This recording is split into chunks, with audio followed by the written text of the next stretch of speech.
যে কঠিন বিপ্লবের মাধ্যমে যে বিজয়টা এসেছে, যে স্বাধীনতাটা এসেছে, যার কারণে আজকে আমরা এভাবে ওপেনভাবে মিলাদ মাহফিল করতে পারছি, সেই অর্জনটাকে আপনাদের সবাইকে ধরে রাখতে হবে।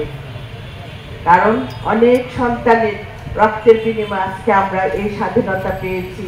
আজকে আমরা মুখ খুলে কথা বলতে পারছি, আমরা ঘরে ঘুমাতে পারছি, স্বস্তির নিঃশ্বাস নিতে পারছি। এই জিনিসটা আমাদের সবাইকে মনে রাখতে হবে। আমরা যদি আমাদের কার্যকলাপ দিয়ে সুন্দরভাবে, ধৈর্যশীলভাবে, সহনশীলভাবে কাজ করে, একে অপরের সাথী হয়ে কাজ করে, সে আমাদের যে গণতান্ত্রিক অধিকার সেটাকে যখন ফিরিয়ে আনতে পারবো, তখন এই যারা আত্মত্যাগ করেছে, যারা দেশের জন্য জীবন দিয়েছে, তাদের শহীদ হওয়াটা সার্থক হবে, তাদের আত্মার শান্তি পাবে।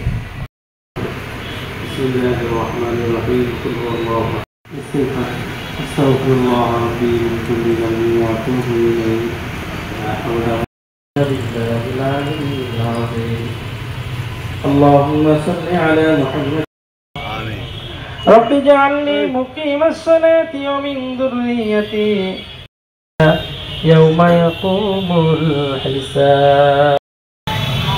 رب العالمين, আমরা কতিপয় গুনাহগার অসংখ্য গুনাহ করে তোমার শাহী দরবারে দুইখান হাত উত্তোলন করলাম, মেহেরবানি করে রব্বুল আলামিন আসরের নামাজের পর হতে এই পর্যন্ত যা কিছু কথা হয়েছে, যত মুমিন মুমিনাত অন্ধকার কবরে শায়িত হয়, মেহেরবানি করে সকলের আশা আকাঙ্ক্ষাকে তুমি হসপিটালে বেডে শুয়ে আছে রব্বুল আলামিন তাদেরকে দ্রুত সুস্থতা দান করে দাও। আয় রব্বুল আলামিন, যে সমস্ত ভাইরা শহীদ হয়েছে করে এই জন্মদিন উপলক্ষে তাকে তুমি সুস্থতা দান করে দাও, দান করে দাও। আয় রব্বুল আলামিন, আমাদের মধ্যে অনেকের জনম দুঃখিনী মা বাবা অন্ধকার কবরে শায়িত, মেহেরবানি করে আজকের এই দুয়ার ওসিলা করে তাদেরকে তুমি মাফ করে দাও। আয় রব্বুল আলামিন, ওয়া আলিহি ওয়া আসহাবিহি আজমাইন, আমিন বিরহমাতিকা ইয়া আরহামার রাহিমিন।